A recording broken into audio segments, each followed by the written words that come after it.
সবার খুব প্রিয় শর্মিলা ঠাকুরকে, যিনি এই ছবির প্রাণ। বাঙালি দর্শক যে এই ধরনের ছবি দেখছে, এত ভালোবাসছে, that gives us so much hope.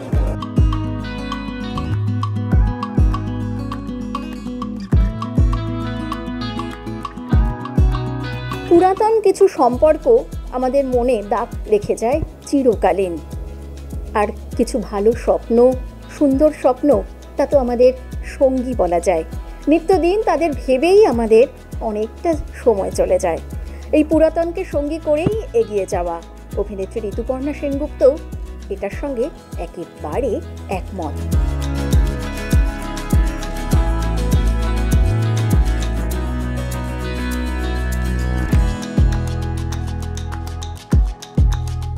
আমি মনে করি যে এটা আমাদের একটা খুব বড় পাওয়া। ইটস এ ভেরি বিগ, মানে বলতে পারবো না কি, মানে খুব ইমোশনাল লাগছে। আর আমি প্রথমত থ্যাংক করতে চাই আমাদের খুব কাছের মানুষ এবং একজন ম্যাজিক্যাল অভিনেত্রী এবং সবার খুব প্রিয় শর্মিলা ঠাকুরকে, যিনি এই ছবির প্রাণ।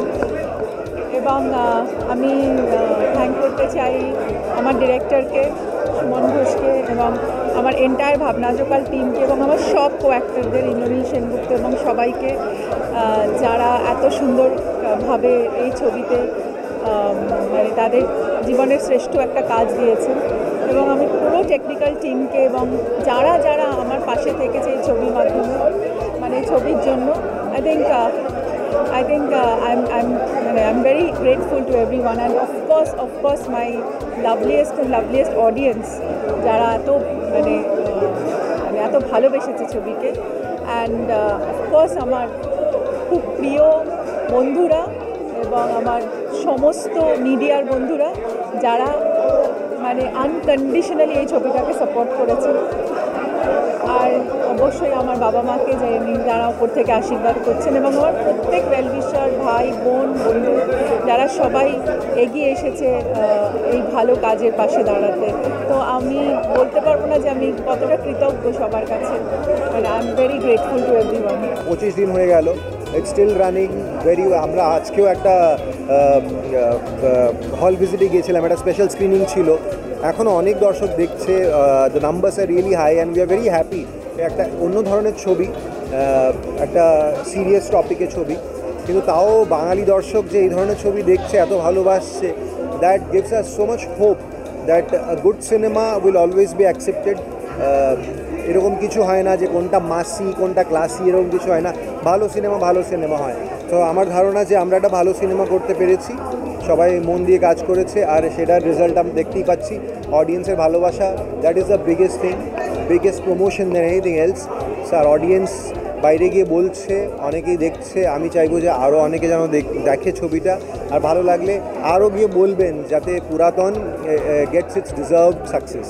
এটা অপ্রত্যাশিত সাকসেস ছিল, এবং শর্মিলা ঠাকুরের শেষ ছবি হিসেবে ওনাকে যে আমরা প্রাপ্য সম্মানটা দিতে পেরেছি, আমরা বলবো, আমি বাঙালি দর্শকদের কথা বলছি, তার জন্য অনেক ধন্যবাদ ওনার থেকে এবং আমাদের টিম পুরাতন থেকে। 14 বছর পর বাংলায় শর্মিলা ঠাকুরকে ফিরিয়ে নিয়ে এসেছেন তিনি বাংলায়।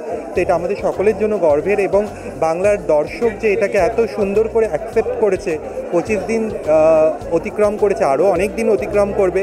এটা আমার বাংলার দর্শক শর্মিলা ঠাকুরকে ট্রিবিউট দিয়েছে, এবং প্রযোজিকা ঋতুপর্ণা সেনগুপ্তকে গ্রিন ফ্ল্যাগ দেখিয়েছে যে you can do more good film. I think Ritu as a producer ও খুব ভালো কাজ করছে। ওর প্রোডাকশন হাউস থেকে আশা করা যায় ভালো ভালো ছবি ও করবে, এবং বিভিন্ন ধরনের ডিরেক্টরসদের সঙ্গে ও কাজ করছে। অ্যাজ অ্যান অ্যাক্টর তো বলারই নেই, ও national award winner. She is also very very successful. এত বছর ধরে আমাদের বাংলা ফিল্ম ইন্ডাস্ট্রির নাম্বার 1 হিরোইন, অ্যান্ড সব মিলিয়ে আমার মনে হয় she is doing very well. তো ও আমার অনেক দিনের বন্ধু। আমার ঋতুদের প্রোডাকশনের পরের ছবি হচ্ছে আমার ছবি নেভার মাইন্ড। সো আমি ভীষণ খুশি পুরাতন নিয়ে ও এত ভালোভাবে রিলিজ করেছে, সব জায়গায় ও প্রমোট করছে। ও এমন একজন অ্যাক্টর, এমন একজন প্রডিউসার যে ও একটা ছবির পেছনে থাকে। পুরাতন সম্পর্ক থেকে যাবে চিরকালীন, আর তাকে সঙ্গী করে আগামীর পথ চলা। দেখতে থাকুন মিউজিক বাংলা, এনজয় সারাদিন।